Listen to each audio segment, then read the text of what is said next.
Welcome, everyone, to what is going to be our very first podcast for hopefully quite a few more episodes to come of our community channel. So here at Queanbeyan East, what we wanted to do was to set up an information stream. We wanted to provide information to our community, but really looking in depth at a couple of key educational ideas and things that happen in that educational world, because education is a really complex thing. It's not something that happens quickly. It doesn't happen easily. Schools are very, very complex places, and a lot of the time we have parents and community members who talk to us and want to know how can they can support their child at home, or what they can be doing to support that educational journey. And it takes more than just a 2-minute conversation. It's more than a 5-minute conversation. It's more than a quick newsletter article. So what the aim of this channel is to be a chance for us to provide some detailed information, some really in-depth information about some key concepts within schooling. So look, and it's for our local community. So what we are going to aim to do is to choose different topics from time to time that are really important to our local community, so topics that we hear from you guys that you want to know more about. And so today, the very first podcast for our channel is going to be about reading, because reading is one of those fundamental building blocks for not only education, but also for post-education life. As adults, that's we read a lot. We read all the time, whether it's for enjoyment, whether it's reading a book, or whether it's driving around town and wanting to know where we're going and reading street signs, or looking online to make a new recipe at home, or make a new food item at home. We're reading constantly. So it really is this fundamental building block. What we see as in a school level is kids starting that have got very little to absolutely no understanding of reading, and what that is, and that's all okay. That's part of the educational journey. But then our aim is obviously to get these kids through the primary journey, get them out in year 6 where they've got that fully independent reading ability. So that's what all our very first episode is going to be about. My name is Danny Scott. I'm the principal here at Queanbeyan East, and today the very first guest, or the very first partner for this podcast, is Miss Laura Vilensky. Hello, Laura. Hi, thanks for having me on the podcast today. I'm really excited to be chatting about reading in our school context. Wonderful. So Laura joined us a couple of years ago. We recruited and got Laura as a teacher, firstly, in our school, but her role now is actually the assistant principal curriculum and instruction. So that's a new role that's been established over the last few years, and the idea being that those roles are really about supporting other teachers to be the best that they can be, and also to keep an eye on how we are going as a school and implementing new programs. Laura not only fills that role, but she's also got a wealth of experience, particularly in the infancy years, so kindergarten, year 1, year 2. So I thought it'd be a good idea for Laura to join us on this podcast today, because she's got that understanding of how kids come to school and what their understandings are in the reading world, and then those foundational skills, and how we get them from that forward. How we get them from that fundamental level to the upper level. So I suppose the starting point is actually going to be the end of primary school, if that's okay. So bear with me. But when over the last quite a few years now, in our current school syllabus, and indeed in the old school syllabus, there's this notion of reading for pleasure. So for our year 6 kids, one of the outcomes that we need to try and achieve for them is that they should be able to, or more frequently, reading for pleasure.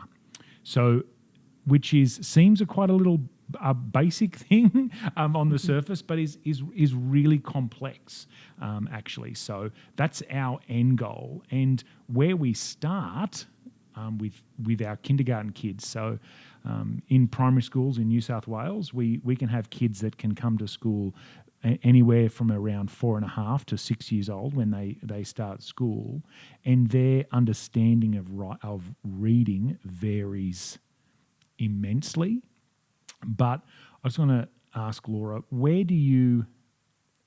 I don't like using that word regular, or I don't like using that word average or normal or those sorts of things. But what would be the atypical level of a child that would come in, starting kindergarten, very absolutely. huge smile on their face, but ready to learn? What would be the atypical, in your experience? What would be the atypical understanding of reading? Yeah, so in kindergarten, we start off very early doing assessments to give us a gauge of where children are coming in and starting. We notice the oral language first and foremost. So we have students coming in and responding to questions with, I guess, relevant and on-topic responses, and holding conversations with teachers and their peers and friends as well. It's at a friend level and playing with friends first and seeing how they communicate as a base level before we even get to the stage of reading. So we do see, as they're coming in, they're sociable, they're happy in a school environment, they're approaching teachers, they're approaching peers, and that's where we see it start. That would be not one size fits all, of course, but that would be kind of the middle standard point that we do see. And if we were to look at what the ability level of reading would look like, do you think that most kids could come to school reading words, reading letters, knowing what a book is? Like, what do you think that atypical looks like? Yeah, so knowing what a book is common. Knowing what words are is less common, and knowing how to actually read the words they see in a book is not as common at all. So children often do know what a book is, and they can hold it up the right way and they can flip through the pages. If we were to ask, where should I start reading on this page? Pointing to pictures rather than words is more common because children are drawn to the pictures first. So that would be, our typical level. And indeed, that's how books are created, aren't they're they? targeted with pictures for young students. Yeah, and so the picture relates to what's happening on the page, so that someone can read along for them. The picture gives another type of input or stimulus. Builds their understanding of a story. Absolutely. Yeah, great. So what we would sort of expect for that atypical child coming into kindergarten is that they know what a book is, can turn pages, usually hold the book the correct way around. Yeah. Usually sort of, it is mainly about the pictures. And I think I just want to stop at this point and say and just really highlight that is the regular, and that is, for us as a school, that is the expectation. We're not saying that kids should know more than that, or that when students come in when they come in, it's not that we would expect them to be reading. We don't expect them to know alphabets. We don't expect them to know all those things. That our understanding is, and what the developmental age of a child would be that they would know, this is a book, this is how I hold it, this is how I turn the page, and have starting to develop that idea that those squiggly little markings on the page represent words. Yeah, they represent something, and that's what kindergarten is for. We learn all those foundational skills to approach books and start to understand that, those letters are words, or those words are made up of letters, before even recognizing that they do make words. And having books around is so important. It's why in a kindergarten space, it's why we have, there's always books, there's always picture books, there's always readers, there's always something there. And some of those, it is just about motivating and enticing the kids to look at them and become familiar with that process of reading. So then the very first step is what, Laura? What's the first thing? We're going to teach a kid how to read. First step. thing, we're actually going to go to nursery rhymes. So for children who have been to preschool, are often engaged with common nursery rhymes. So a common one would be Old MacDonald Has a Farm. And it's a great one to start with because most children are familiar with animals. So we start by singing nursery rhymes together. And it starts with the teacher modelling and singing along, and then gradually the teacher will miss out words. So on this farm, he had a... And then the kids might call out an animal. And then if a teacher calls out the animal, they're then recalling with the sounds that that animal would make. So they're engaging in that language. So that would be step one.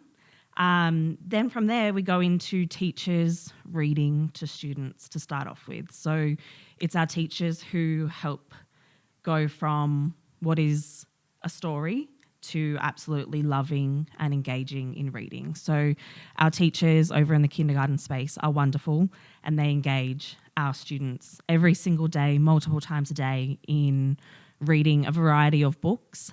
We read them anything from decodable text, which we'll get into shortly, to nursery rhyme type texts, to also texts from different home languages, because we do have students that come from a variety of places. So it just allows them to come in and feel recognised in the classroom. When teachers are reading, they're really expressive and they're excited to read. They're asking questions and pointing to pictures on the pages, like what do you see? What do you think this word might mean?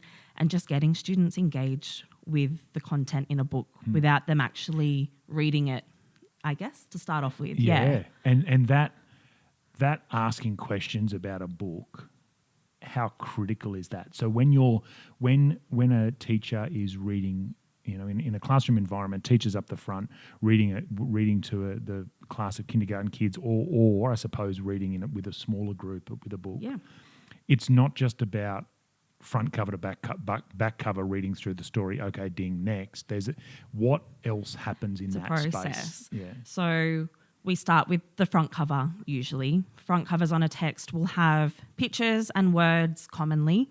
We read the words and break it down. So we were doing one in kindergarten just the other day. It was called Spencer's New Pet, and pointing to the words and saying Spencer's new pet as a class. And then we stopped and we discussed what actually is a pet. Does anyone here have a pet? Does it live out on a farm? Does it live in your house? Can it be a pet if it doesn't?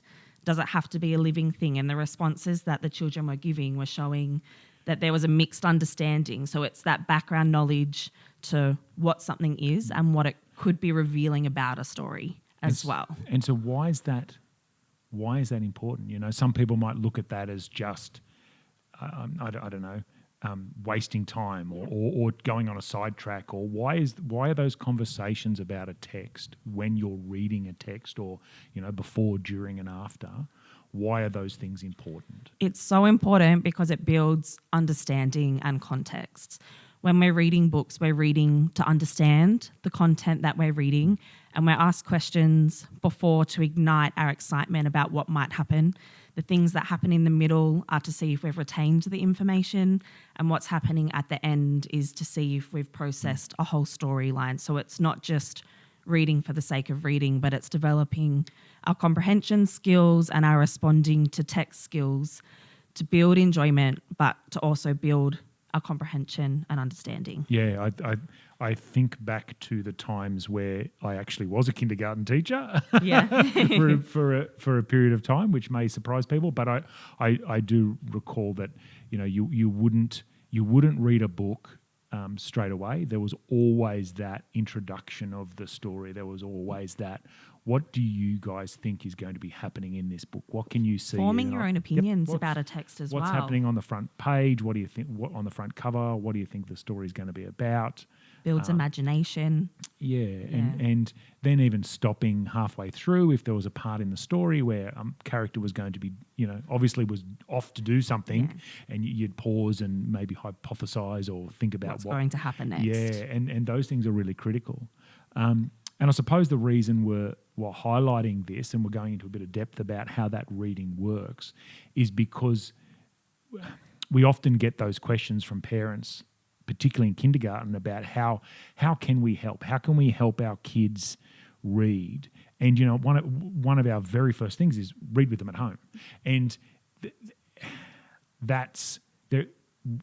Those things that we've spoken about now are real tangible things that can be done at home when reading by whether it be a mum, dad, uncle, auntie, brother, sister, anyone. Anybody. Just asking those questions about them. Laura, let's go into phonics. So if that's what reading looks like in that kindergarten, and obviously there's a lot more to it than that. That's just that one level of reading. Where does phonics come into it, and how is phonics addressed in that? Let's start with the kindergarten as space, like phonics. So the phonics is you will hear a lot about phonics in the media at the moment, and a lot everywhere. In fact, phonics there really is this push towards phonics education and explicit teaching of phonics, which has always been around, but I suppose there's more emphasis on it right now. And it is very explicit for us around teaching phonics. But in the kindergarten space, what does phonics teaching, or what could it look like? What could it look like? Yeah. So for us in kindergarten, we are developing the foundational skills that children are going to carry through forever. They need to build those foundational skills to read. Phonics is a part of phonological awareness, which has a couple of different components, which I'd like to go through. So before we actually hit the phonics in the classroom, we're looking at breaking words up into syllables and rhymes. So knowing that children can hear the different sounds in the words and identify different rhyming words. We do this through, again, songs and nursery rhymes, and that is done short, sharp and explicitly every single morning from day one of kindergarten till the end of kindergarten. So that is a skill specific to the early stage 1 kindy syllabus. Phonics is the order of phonics. Yeah.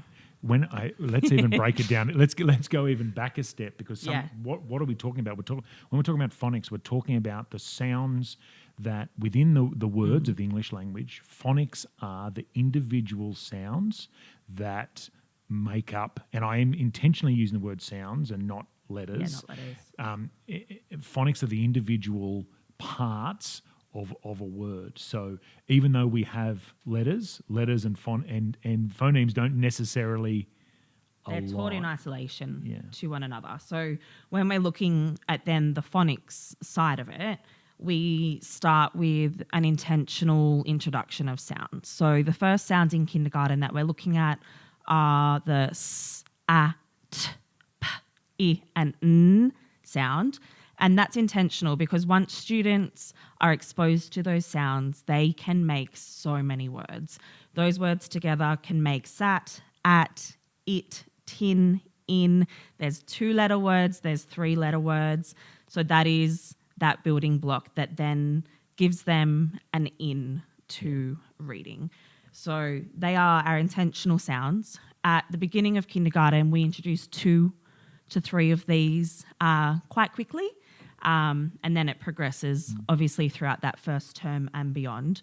So we're learning the sound that the letter makes. We are then looking at them individually, so just the s, the a, the t, but then we're looking at them side by side. And if we have an a and a t together, how do we then sound those and then blend them together to make words? And I think that's, like, often we'll talk about, or parents, when we have this conversation with parents when kids start school, and we'll start to talk about maybe what the child knows or where they are, so that we can gauge where to start our instruction in the classroom.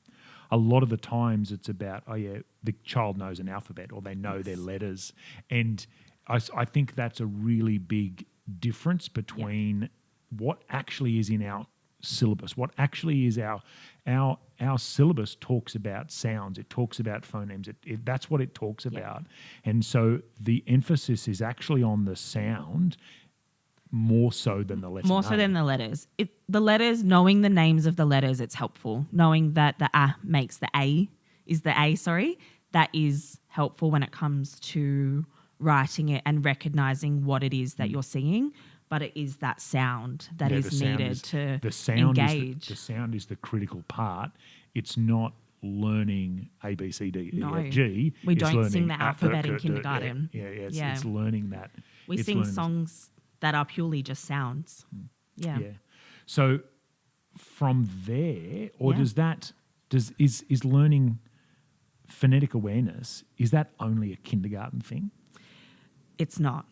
So our phonics goes all the way from kindergarten and it will carry through to year 6 and beyond. We start with your typical single letter sounds in kindergarten, and depending on how they're picked up, depends on how quickly we progress through them. But we do start to look at what we call digraphs, and they are 2 letters together that make one sound. So if you're picturing the T and the H next to each other, making the sound, that's what we start to look at in kindergarten as well. When we progress through to our year 1 and our year 2, we're looking at, I guess, the different sounds that make same sounds that look different. So if we're looking at the oi, how is it spelled? There isn't just one way to spell that sound. So learning that they have different patterns so that we can then, again, once we get into reading, identify that even though the letters aren't the same, it still makes the same sound. Yeah. And that progresses through and through, and it gets harder each time. And so all these things run, learning your phonetic awareness and learning the sounds and practicing and learning and explicitly teaching those things work hand in hand or run parallel with learning to read. Here's a question. Why do we teach those things together? We have to teach them together because if you're teaching them in isolation, it's harder to build the connections in our working memory. Yeah, and it's also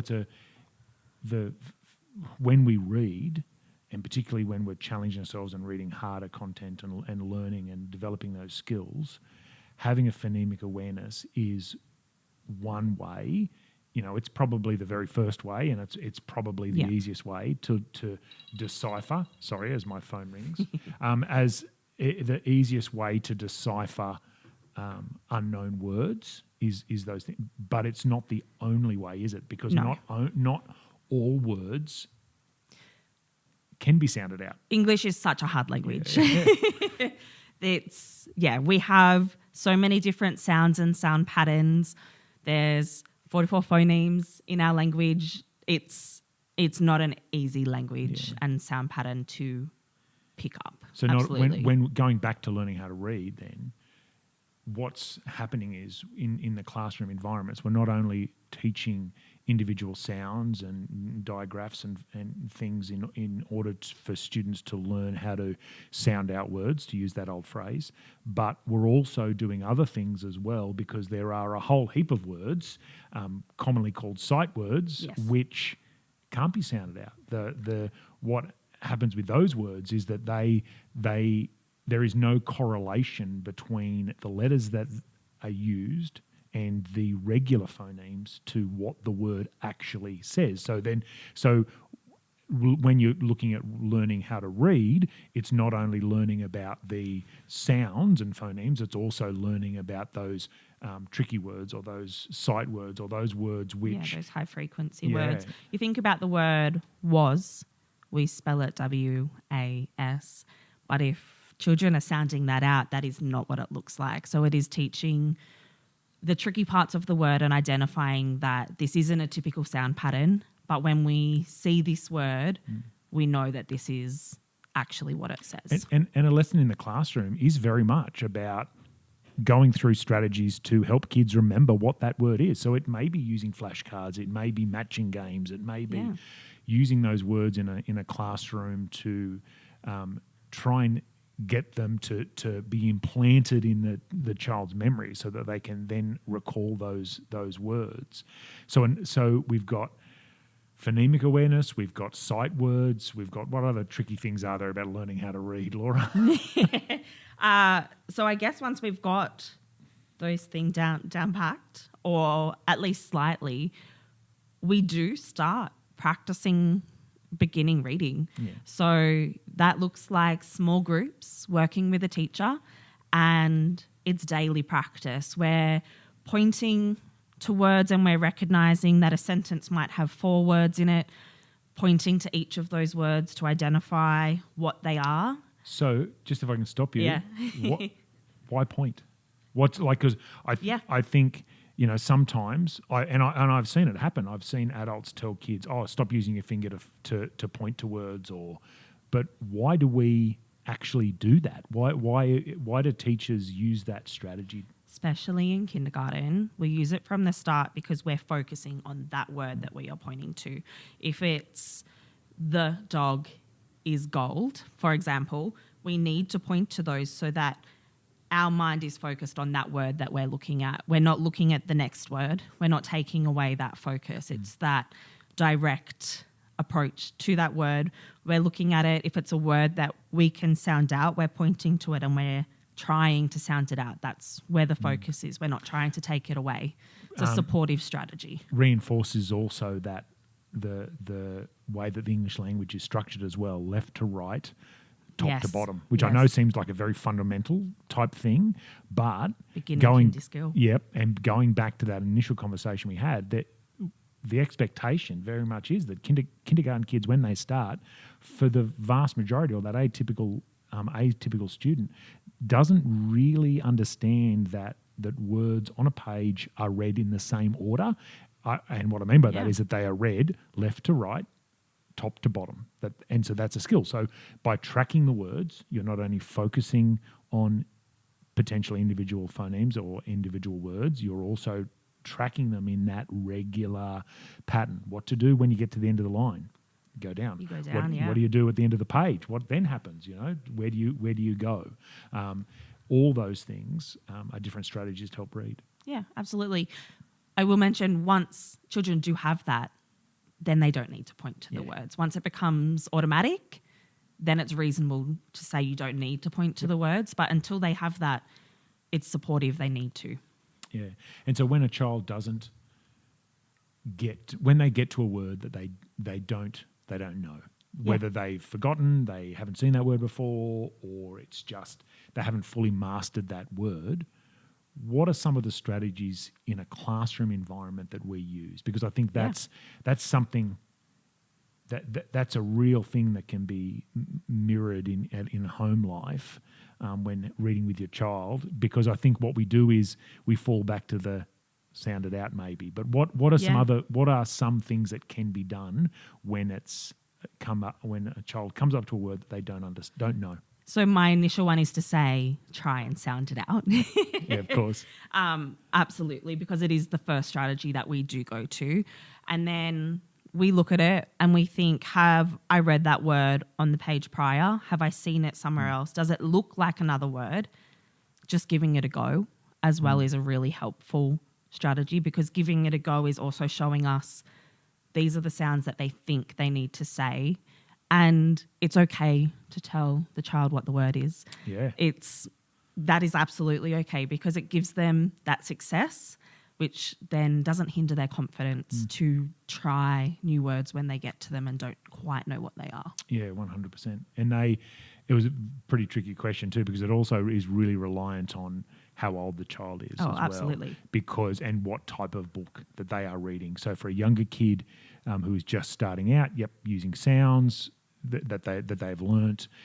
Also looking at what's happening in the story is a good example. Context as well. Yep. And so it's going right back to that when we spoke here about trying to predict what's happening in a text. The reason we do that prediction is also because we can think about some of the words that might get used in that text. Yeah. If the book is all about, I don't know, walking your dog, then you would anticipate words like walking, dog, street, Yeah. road, all those things. So when you come up to a word that you may not have seen, that's You've another got the little, background a knowledge. little bit of a trigger for the kid. Referring to pictures in a Yep, story referring can to help pictures. sometimes as well.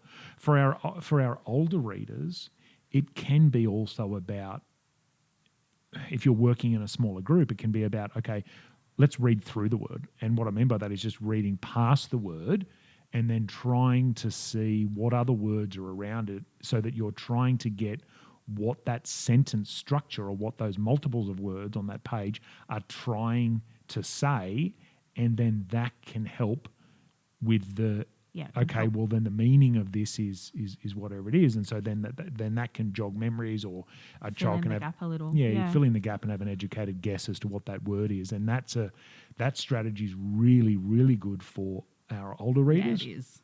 particularly where you. A couple of things are in play. One, there's maybe very few pictures around. There may be very any. few, if any, indeed. Also, it's all the higher order books, or those books that rely on more complex language, usually have words that have got a more complex phonemic Yeah, spelling structure, pattern. Yep. and that also have got a more higher frequency of words which are sight words, that are words that you can't sound out. So if a child was in year 5, 6, for example, and that they are reading to you, and they come up to a word that they haven't seen before, that they don't know about, saying to them something like sounding it out will probably not, it just It's won't not work. necessarily the most practical strategy, no. So it is like, okay, let's read through it and come back to it. Or going back to what Laura said a minute ago, which was just telling them, this is what It's that like, word, yeah, this is what tell that them. word is. And if they are reading those higher order books, you telling them that word will build a connection for them, so that next time they see it, it is highly likely that they will remember what that word is. And it's about it.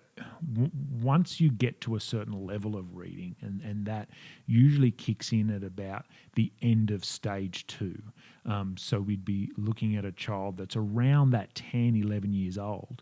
Once you start progressing into those older years of primary school, it actually becomes a vocabulary thing more so than a reading thing. And so what that means is that there are often words in those texts which they have just, for whatever, they just have never seen those words before. It's developing their complex. It's developing their repertoire. Their teenage, their adult vocabulary, so that they know what those words are, and it won't take them long. They'll see those words, understand that word, and go, okay, well, that's what that is, and next time I can pick that up, So, yeah. Wow, I think we've covered a lot, Laura. We have so far, absolutely. I think we really have. What if, just conscious also that we're trying to keep these podcasts to around that 30 to 40 minutes, but what are some other key issues? We've spoken a lot about the infant space. Yeah. What are some of the things in that primary space? So all tracking well, kids going through kindergarten, year 1, year 2, we've developed our phonemic awareness, so we've developed our sounds. Quite a few phonemes in the English language. We've developed those things. We may have developed our sight word repertoire. We're increasing our vocabulary. We're getting confident and happy when reading. Then what else? What's another key thing? So another key component of reading is reading fluency. So we understand the components of our texts, and when we are reading, whether it be to ourselves, to our peers, or to our teachers, or to you at home, we are reading with fluency. So that looks like appropriate pausing in voices, expression. If you're seeing commas and full stops, you're pausing appropriately.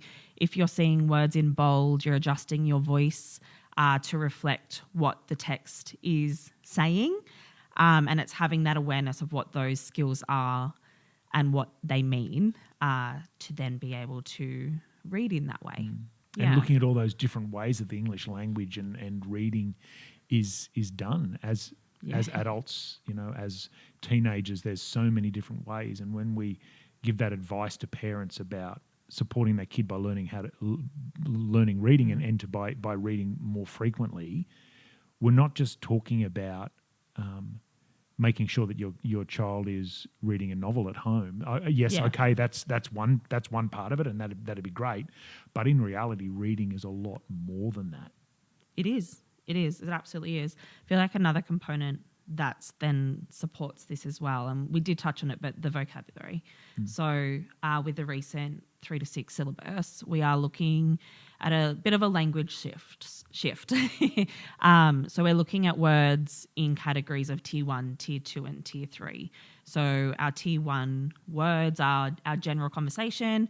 Tier 2 are words that are present in most texts, but getting slightly more specific. And then those Tier 3 words are quite technical. And again, going back to knowing what the words are, those technical words students might not be able to say, but giving them, I guess, that way in to understanding those is a really key part to helping them to read. And if they have that understanding of that vocabulary, then it builds their comprehension as well. Yeah, So that's just what we're reading for. Exposing kids to more and more words and more ways that we read. And Yeah. when reading for pleasure, going back to that, which we said was one of our big aims by the time they finish in Year 6, reading for pleasure can be about reading all manner of texts. It can be reading a new recipe at home. It can be, dare I say it, reading a new computer game instruction. A computer game, a magazine, anything. Yeah, and anything. And I think one of the final things I would say is that a key part of reading for pleasure is also about, one, reading the content that children want to read. So reading the type of books that they want to read, or maybe the similar authors, or the actual content itself.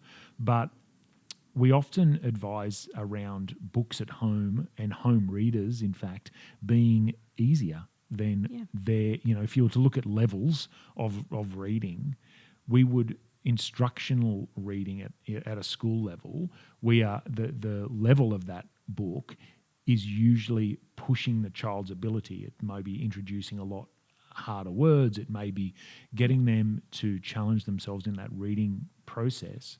But the books that we send home to read, or the books that they borrow from the library, or the books that you guys would read at home, it's actually beneficial to read books that are, Builds below their level. confidence. That's exactly right. It gives them that success.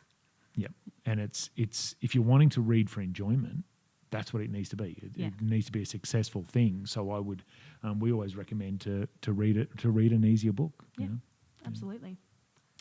Look, we're going to wrap it up, I think, but I would probably point, if you want to know more about reading, or if you want to know more about what it is explicitly that we do in schools and in our classes. So NESA, so the New South Wales Educational Standards Authority, which are the people that produce the actual content of what it is that we teach in each one of our classes and year groups. The syllabus documents are actually open for people to look at. So you can in fact do a bit of a Google search. It's probably easiest to do a Google search and have a bit of a look for NESA and have a look for syllabuses.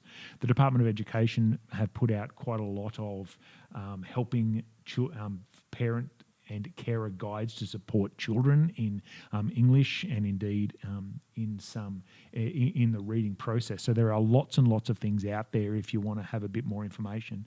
If at any time you feel that your child is not progressing, I suppose, where you would expect them to be, as a school, we've always said, come in and ask, come in and talk to teachers, come in and make an appointment, come in and talk to the class teacher about where it is that you think that your child's at, and just get a bit of feedback from them. But I'm going to wrap up our very first podcast. I'm very excited that we've got this happening.